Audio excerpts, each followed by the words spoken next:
जिला बिलासपुर और सोलन के एसीसी और अंबुजा सीमेंट प्लांट के 1 महीने बाद भी न खुलने के चलते आज बिलासपुर व सोलन जिला के ट्रक ऑपरेटर सड़कों पर उतरे और अपनी मांगों को लेकर जोरदार प्रदर्शन किया।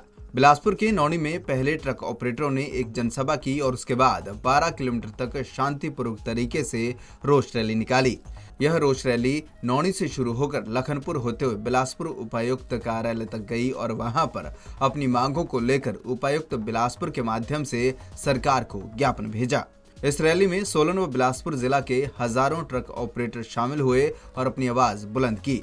इस दौरान ट्रक ऑपरेटरों ने कहा कि अभी यह आंदोलन सोलन व बिलासपुर जिला में किया जा रहा है। अगर फिर भी उनकी समस्या का कोई समाधान नहीं होता है तो यह आंदोलन पूरे हिमाचल में किया जाएगा। ट्रक ऑपरेटरों का कहना था कि आज फैक्ट्रियों को बंद हुए 35 दिन हो गए हैं, जिससे अब उन्हें अपने बच्चों का पालन पोषण करना भी मुश्किल हो गया है।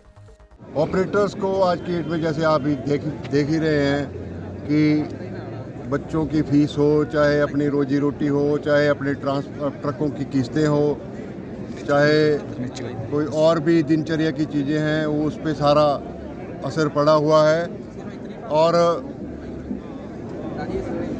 साथ में हमारे जो चाहे वो टायर पंचर वाले हैं, चाहे वो स्पेयर पार्ट वाले हैं, चाहे वो किसी भी जैसे पेट्रोल पंप वाले हैं, चाहे वो जो भी हमारे उससे रिलेटेड हैं, वो सब लोग इफेक्टेड हैं। तो हमारा निवेदन रहेगा कि जल्दी से जल्दी इस कारखाने को, डालडा और बरमाणा के कारखाने को खुलवाने की पूरी कोशिश करे सरकार। यहाँ पर जो एकत्रित हुए हैं, आपने देखा होगा पिछले 14 दिसंबर को एक तुगलकी फरमान जो अडानी का आया था डालडा बरमाणा के संदर्भ में, उस तुगलकी फरमान में एक आंकड़ा अडानी की तरफ से 6 रुपये का आया था। लेकिन एक जो लंबे दौर की जो मैराथन मीटिंग्स हमारे प्रदेश सरकार के साथ जिलाधीश महोदय और जो स्टैंडिंग कमेटी के सामने हुई, उस मीटिंग में अडानी अपने आंकड़ों की गेम में फेल हो चुका है। उसके पास 6 रुपये का कोई तर्क नहीं था कि उसके 6 रुपये के आंकड़े कहाँ से आए और उसके पीछे बुनियादी आधार क्या था, उसमें फेल हो चुका हुआ है। आज जो हिमकोन की रिपोर्ट भी आई है 10 रुपये 78 पैसे के आ गई है, जिससे कि ये प्रमाणित होता है कि डालाघाट और बरमाणा का जो ट्रांसपोर्टर है वो जायज़ रेटों के ऊपर काम कर रहा था, उसके रेट कोई गैर वाजिब नहीं थे। तो ये जो तुगलकी फरमान है इसके आगे फेल हो चुका है अडानी।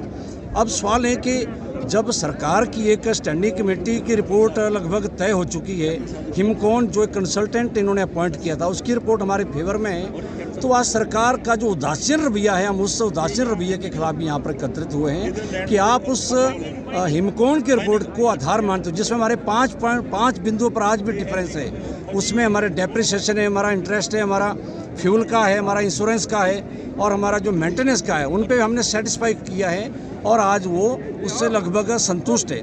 बावजूद उसके अगर आपकी नोटिफिकेशन नहीं हो रही है तो हमारा ये मानना है कि इसमें हिमाचल की सरकार, जिसको हमने हाल ही में चुन के भेजा है, वो भी एक कटघरे में खड़ी होती है। सवालिया निशान उसके ऊपर भी है। आज प्रश्न चिन्ह प्रदेश की सरकार पे भी लग रहा है कि आप क्या उद्योगपतियों के दबाव में हैं। कहते हैं कि हम ऐसी नोटिफिकेशन करेंगे कि उद्योगपति उसको नहीं चलाएगा तो क्या होगा। पिछले कल हमारी मीटिंग में ये हुआ, ये हमें कहा गया।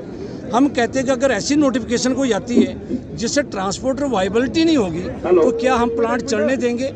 हम प्लांट निश्चित तौर पर नहीं चलने देंगे और अब प्रदेश की सरकार के साथ भी ये लड़ाई शुरू करनी पड़ेगी, उसके लिए मजबूर है। इस बात को लेकर आज हम यहाँ पर इकट्ठे हुए हैं और अब प्रदेश का आंदोलन बनेगा। ये डालडा बरमाणा का आंदोलन ही अब ये एक जनता बनाम अडानी की लड़ाई है और इस लड़ाई में सरकार को तय करना है कि क्या वो जनता के साथ एक पक्ष बनना चाहती है, पार्टी बनना चाहती है या जनता के साथ खड़ा होना चाहती है। एसीसी और अंबुजा सीमेंट फैक्ट्रियों के 35 दिन से बंद होने के चलते न सिर्फ ट्रक ऑपरेटर परेशान हैं, बल्कि इनसे जुड़े अनेकों दुकानदार, मैकेनिक और दिहाड़ीदार भी परेशान हैं, क्योंकि अब इन सभी के लिए परिवार का गुजारा करना और पेट भरना भी मुश्किल हो गया है। जरूरत है कि सरकार जल्द से जल्द इस मामले में कदम उठाए और फैक्ट्रियों को दोबारा से शुरू करवाए, ताकि हजारों परिवारों की जिंदगी फिर से पटरी पर लौट सके। पंजाब केसरी टीवी के लिए बिलासपुर से सुभाष ठाकुर की रिपोर्ट।